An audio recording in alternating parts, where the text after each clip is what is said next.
कुछ मिस्टेक्स जो पेरेंट्स करते हैं जी। इस न्यूबॉर्न पीरियड में which I would like to tell. Number 1, बच्चों जब पैदा होते हैं तो कई बार उनको शहद चटाते हैं, गुट्टी वगैरह देते हैं, तो दैट इज़ नॉट एडवाइजेबल, वो बिल्कुल नहीं करना चाहिए। दूसरी चीज़, बच्चे के मसाज के टाइम पे कान में, नाक में तेल डाल देते हैं, एंड ये बहुत कॉमन है, अभी भी बहुत कॉमन है, एंड इससे बच्चे को कान में और नाक में इन्फेक्शन होने का रिस्क रहता है। उनको लगता है कि वो डालेंगे वो खुल जाएगी नाक, कान में डालेंगे कान साफ हो जाएंगे, but it is not advisable. आज भी मैं केसेस इतने सारे नाक के कान के इन्फेक्शन के देखता हूँ जस्ट बिकॉज वो तेल इंस्टिल करते हैं अंदर। दूसरा, बच्चों के जो एज ओल्ड ट्रेडिशनल प्रैक्टिस है कि आंखों पे काजल लगाना, these days it's not advisable. Why? Because जो काजल है sometimes it may contain lead which can lead to allergic conjunctivitis, and जो particles होते हैं वो हमारे यहाँ पे जो टीयर डक्ट होता है, जो आंखों के और नाक के बीच में एक पाइप होता है, वो पार्टिकल जाके उस पाइप को ब्लॉक कर देते हैं, जिससे कि बच्चे की वाटरी आईज एंड कंजक्टिवाइटिस का रिस्क रहता है। तो काजल भी बिल्कुल एडवाइजेबल नहीं है। तीसरा, जब भी बच्चे की मसाज करें बहुत हल्के हाथ से जेंटली करें, नहीं तो आजकल दाइयाँ हायर करते हैं, वो ज़ोर ज़ोर से मसाज करती हैं, and that is not advisable at all, because उससे बच्चे को इंजरी का भी रिस्क रहता है। तो हम यही कहते हैं कि इनिशियल डेज में आप खुद मसाज करें एज अ पेरेंट, या फिर कोई फैमिली मेम्बर करें, क्योंकि फैमिली मेम्बर जेंटली करते हैं यूजुअली। मसाज की ज़रूरत होती है? बहुत बेनिफिट्स हैं इसके, it's not that it's compulsory, but हाँ बहुत सारे बेनिफिट्स हैं। बॉन्डिंग होती है बच्चे और माँ के बीच में। दूसरा, बच्चे की स्किन हाइड्रेटेड रहती है, एंड ऑयल्स जो हम यूजुअली कहते हैं मसाज के दौरान, विंटर्स में best is coconut oil, and summers में आप चाहो तो ऑलिव ऑयल यूज़ कर सकते हो। सरसों का तेल या घी समर्स में बिल्कुल भी यूज़ ना करें, बिकॉज उससे काफ़ी स्किन एलर्जीज एंड रैशेज हो जाते हैं बच्चों को। एंड दूसरा, थोड़ा हम स्क्रीन टाइम अवॉइड करते हैं जिससे कि बच्चे का मेंटल हेल्थ इश्यूज ना हो। Baby shark that is very wrong. आप 6 मंथ्स के बच्चे को सोचते हो कि अब 6 मंथ्स का होगा, खिलाना है, बेबी शार्क लगा दिया, that is very wrong. It is not advisable parents को कि 2 इयर्स से नीचे आप उनको स्क्रीन टाइम दिखाएं, क्योंकि आप जैसी आदत डालोगे वो वैसी पड़ जाएगी। बेबी शार्क देखना है। तो अगर उनको दिखाओगे ही नहीं तो उनको पता ही नहीं होगा क्या है baby shark. Less than 2 years दिखाओ ही मत, स्क्रीन है ही नहीं उनकी दुनिया में। जो गाइडलाइंस हैं स्क्रीन टाइम की, 2 साल से नीचे बच्चों को स्क्रीन टाइम बिल्कुल भी नहीं देना चाहिए। 2 से 5 साल के बच्चों को अगर आप स्क्रीन टाइम दे रहे हैं तो it should be maximum of 1 hour, provided 3 point ही होने चाहिए। एक, वो 1 घंटा जो आप स्क्रीन टाइम दे रहे हो वो एट अ स्ट्रेच नहीं होना चाहिए, उसको आप डिफरेंट पार्ट्स में डिवाइड करके दो। दूसरा, जो आप स्क्रीन टाइम बच्चों को दे रहे हैं उस स्क्रीन टाइम में को व्यूइंग होनी चाहिए, मतलब खाली बच्चा अकेले फ़ोन लेके बैठा हुआ है ऐसे नहीं, आपके सुपरविजन में बच्चा वो स्क्रीन टाइम हो। इससे क्या एडवांटेज होती है कि वो स्क्रीन अगर देख रहा है बच्चा ऐसे, तो वो सिर्फ वन वे कम्युनिकेशन होगी, वो इंटरेक्ट नहीं करेगा। अगर आप साथ में बैठ के देखोगे तो आप बच्चे से क्वेश्चन भी करोगे कि आप क्या समझ आया, आपको क्या देखा, आपने क्या अंडरस्टैंडिंग थी, तो वो थोड़ा सा इंटरेक्टिव हो जाता है। तो that is gives a positive impact instead of negative impact. And तीसरा एंड मोस्ट इम्पॉर्टेंट, ये जो स्क्रीन टाइम हम देते हैं मोबाइल या टीवी का, वो should not be associated with meal time और नैप टाइम। मतलब उसको खाने के दौरान स्क्रीन स्टार्ट ना करें, ऐसी आदत ना डालें, और सोने के टाइम पे ना डालें। क्यों?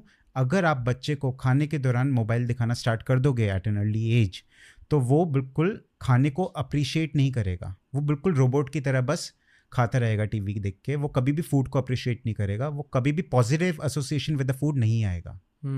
दूसरा, स्क्रीन टाइम को नैप टाइम, सोने के दौरान बिल्कुल नहीं देना बच्चे को। क्यों? क्योंकि जो बच्चे का स्क्रीन टाइम होता है उससे बच्चे के ग्रोथ, आपका स्लीप हार्मोन जो रहता है मेलेटोनिन, उसके प्रोडक्शन इम्पेयर होती है, तो वो बच्चे की स्लीप साइकिल को डिस्टर्ब करेगा, एंड स्लीप डिस्टर्ब रहेगी तो बच्चे की ग्रोथ भी इफेक्ट होगी। Research have proven that excessive screen time से बच्चों के लर्निंग डिसऑर्डर्स हो रहे हैं, बच्चे के सोशल स्किल्स खत्म हो रहे हैं, बच्चों के कम्युनिकेशन स्किल्स खत्म हो रहे हैं। आप उन बच्चों को 5 लोगों के बीच में बिठा दो, वो बाकी बच्चों से इंटरेक्ट ही नहीं कर पा रहे हैं। वो जो स्क्रीन टाइम है वो इतना ज़्यादा बच्चों को डोपामिन रश दे रहा है कि उनको सारी नॉर्मल एक्टिविटीज़ बहुत बोरिंग लगने लग गई हैं। उनसे अगर फ़ोन ले लो तो वो बहुत चिड़चिड़े हो जाते हैं। तो all these are the side effects of excessive screen times.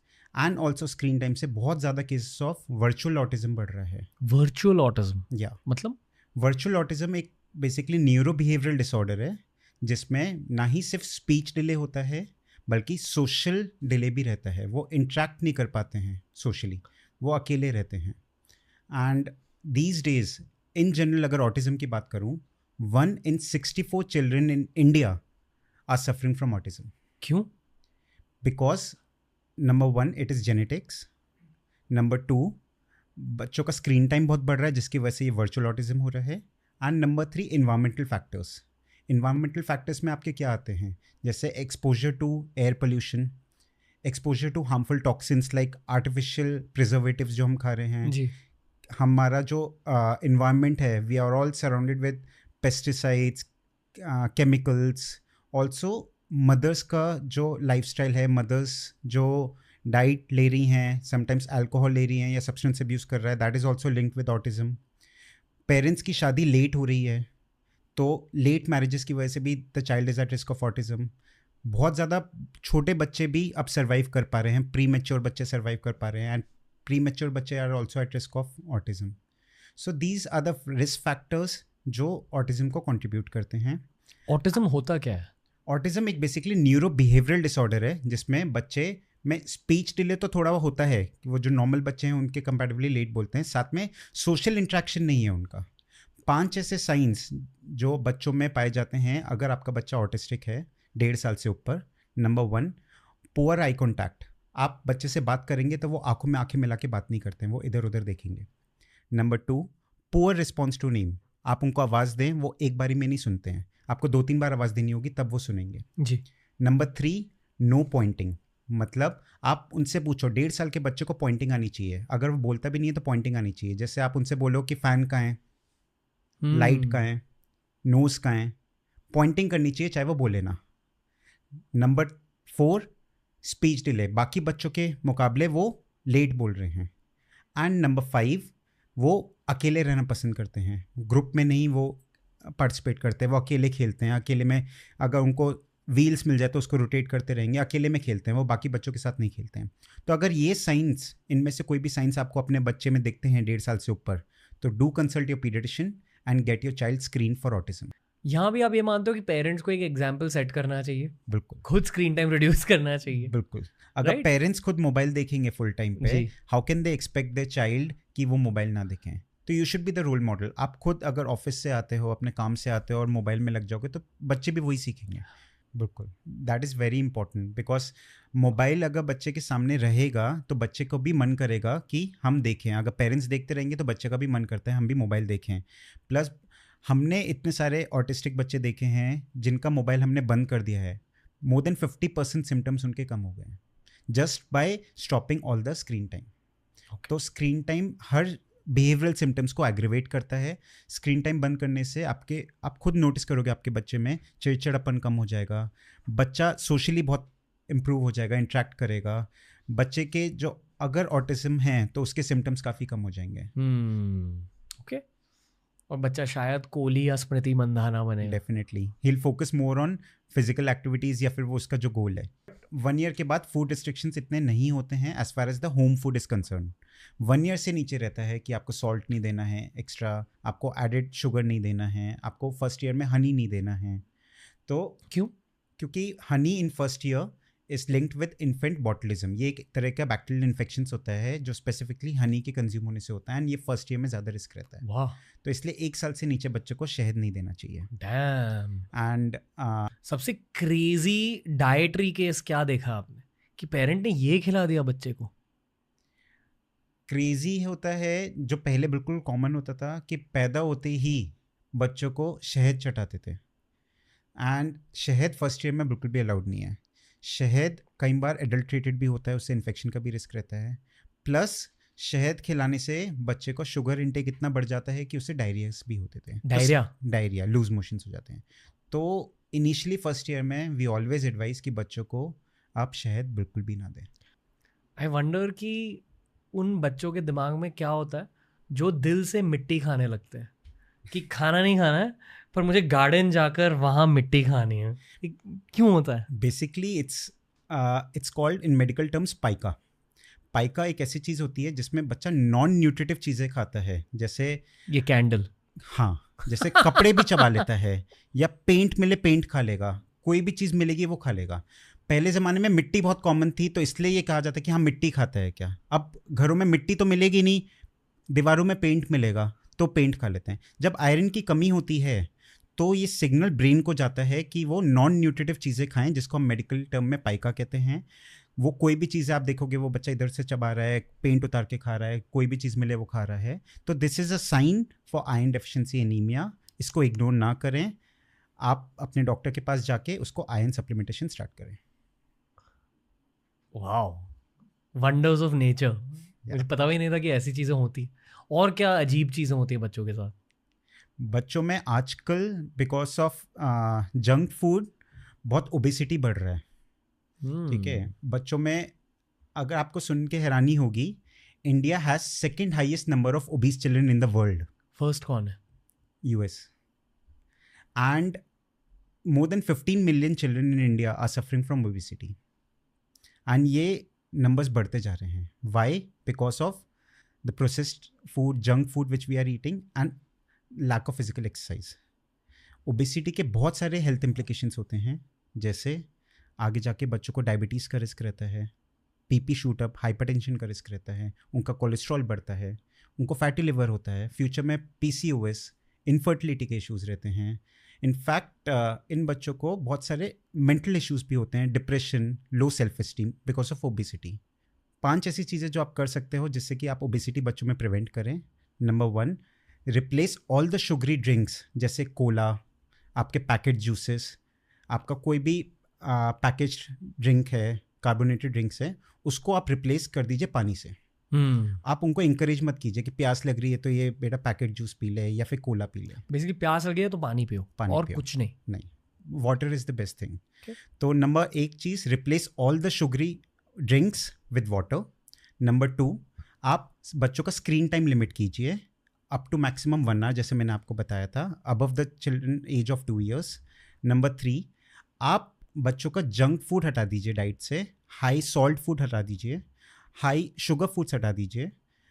कोई भी फूड जिसमें आपका सॉल्ट कंटेंट 0.6 ग्राम पर 100 ग्राम से ज़्यादा है तो वो हाई सॉल्ट फूड होता है। ये कैसे पता चलता? लेबल में लेबल पड़ेगा इंडिया। yes. तो अगर कोई भी पैकेज्ड फूड में सोडियम मोर देन 0.6 ग्राम पर 100 है तो that is a high salt food and that should not B consume by children and in fact adult also. उदाहरण के लिए कौन से फूड्स में ये होता है? कोई भी पैकेज, चिप्स हो गए आपके, स्पेसिफिकली चिप्स हो गए, नमकीन हो गई हैं, उसमें हाई सॉल्ट होता है। पेरेंट्स को लगता है ठीक है कोई प्रॉब्लम नहीं, नमकीन खा रहा है डेली स्नैक्स में, but that is a high salt. High salt से बच्चों को आगे जाके हाइपरटेंशन का रिस्क है, उनका टेस्ट बड चेंज हो जाता है, दे प्रेफर सॉल्टी फूड। उस टाइम का नहीं सोच रहे आप, आगे का सोचो कि डेली अगर वो सॉल्ट एक्यूमुलेट होएगा तो आगे जाके हाइपरटेंशन होता है। एंड इंडिया में हाइपरटेंशन के केसेस कितने बढ़ रहे हैं? Adults as early age 20-25 are suffering from hypertension and this is one of the cause, क्योंकि उनका फाउंडेशन में ही बचपन में ही उन्होंने इतना सॉल्ट खाया है। क्या होती है हाइपरटेंशन? हाइपरटेंशन में बेसिकली बीपी जो होता है वो नॉर्मल रेंज से ज़्यादा रहता है, तो एज अप्रोप्रिएट सबका कट ऑफ अलग रहता है। तो अगर आपका एज अप्रोप्रिएट जितना बीपी की रेंज है, जैसे नॉर्मली एडल्ट्स में 120-80 रहता है, बट हाइपरटेंशन हम कहते हैं अब 150 से ऊपर आपका बीपी जा रहा है, या डायस्टोलिक नीचे वाला बीपी आपका 90 या 100 से ऊपर जाता है, तो उसको हम हाइपरटेंशन लेबल करते हैं। और इसकी वजह क्या होती है? बहुत सारे फैक्टर्स रहते हैं, जैसे एक तो आपका जेनेटिक्स होता है, दूसरा आपका हाई सॉल्ट इनटेक रहता है, एंड जैसे आपकी किडनी इश्यूज भी होते हैं, या फिर हाई सॉल्ट फूड जैसे मैंने आपको बताया था ये रहता है। And stress is also contributing to this. Stress is also linked with hypertension. चौथी चीज़ जो आप कर सकते हैं वो है कि एडिक्वेट अमाउंट ऑफ स्लीप बच्चों को देनी चाहिए। जो बच्चों की नींद है वो एडिक्वेट होनी चाहिए, because it is research has proven that अगर बच्चे की नींद पूरी नहीं है तो it is linked with obesity. And last is parents should be the role model. Parents को खुद ही एक हेल्दी लाइफस्टाइल जीना पड़ेगा, वो खुद ही फिजिकली और मेंटली फिट होनी चाहिए, तभी बच्चे उनको कॉपी करेंगे एंड वो भी फिट रहेंगे। इग्नोर कर रहे हैं इस चीज़ को जी, ठीक है, वो पैकेज फूड खाए जा रहे हैं, पैकेज जूसेस पिए जा रहे हैं, दे आर नॉट बॉदर्ड कि क्या होगा फ्यूचर में, क्योंकि इनके इम्प्लीकेशंस उस टाइम पे नहीं होते हैं। ये जो भी अब खा रहे हैं वो सब आपको एडल्टहुड में दिखेगा। तो इट्स जस्ट द फाउंडेशन। अगर आपका फाउंडेशन ही वीक होगा तो आप एडल्टहुड में जल्दी कोलैप्स करोगे। देखो, पेरेंट्स के लिए आई वुड से कि 2 मैसेज मैं देना चाहूँगा। Number 1 is be a role model. मतलब एक एग्जांपल मैं देता हूँ, जैसे आप फ्लाइट्स में भी सुनते हो कि पहले अपना मास्क पहनिए बिफोर हेल्पिंग अदर्स। तो अगर आप अपना मास्क ही सही से नहीं पहनेंगे तो आप दूसरों का मास्क भी सही नहीं कर पाएंगे। अगर आप खुश नहीं रहोगे तो आप दूसरों को भी खुशी नहीं दे पाओगे। अगर आपकी मेंटल हेल्थ अच्छी नहीं रहेगी तो आप दूसरों पे इम्पैक्ट नहीं कर पाओगे। तो parents first work on yourself, take care of yourself, and then I am sure आपका बच्चा आपको कॉपी करेगा। अगर आप मेंटली और फिजिकली फिट रहोगे तो आपका बच्चा भी आपको कॉपी करके मेंटली और फिजिकली फिट रहेगा। सेकेंड इज पेरेंट्स को, सारे पेरेंट्स आजकल ज़िंदगी की रेस में भागते जा रहे हैं एंड वही एक्सपेक्ट करते हैं कि बच्चा भी भागता जाए। जैसे वो चाहते हैं कि ये उसका बच्चा इस क्लास में जा रहा है, ये भी कर रहा है, ये भी कर रहा है, मैं भी अपने बच्चे को करवाऊंगा। शर्मा जी का बेटा, या शर्मा जी का बेटा, राइट। कि ये बच्चा स्विमिंग कर रहा है, मेरा बच्चा भी स्विमिंग में जाएगा। ये बच्चा अभी कराटे ज्वाइन किया, मैं भी करवाऊंगा। ये इस ट्यूशन में जा रहा है तो ये बिल्कुल गलत कंसेप्ट है। मैं एक एग्जांपल आपको देता हूँ। ज़िंदगी में जैसे आप एग्ज़ाम क्वेश्चन पेपर्स जो होते हैं, तो अगर एक एग्ज़ाम में आप कॉपी करोगे तो आप पास हो भी सकते हो क्योंकि सबका एग्ज़ाम पेपर सेम होता है। बट ज़िंदगी सबको अलग अलग क्वेश्चन पेपर देती है। क्यों? क्योंकि सबकी अपब्रिंगिंग अलग है, सबका सर्कमस्टांसेस अलग हैं, सबके रिसोर्सेज अलग हैं, ठीक है। तो सबका क्वेश्चन पेपर भी ज़िंदगी अलग अलग देता है। तो अगर आप उनको कॉपी करोगे तो कोई फ़ायदा नहीं है, आप पास नहीं होगे, आप फेल ही होगे। तो आपको अपने बच्चे के लिए अगर कुछ प्लान करना है तो it should be customise and not copy what others are doing. So ये दोनों चीज़ें पेरेंट्स को ध्यान रखनी चाहिए।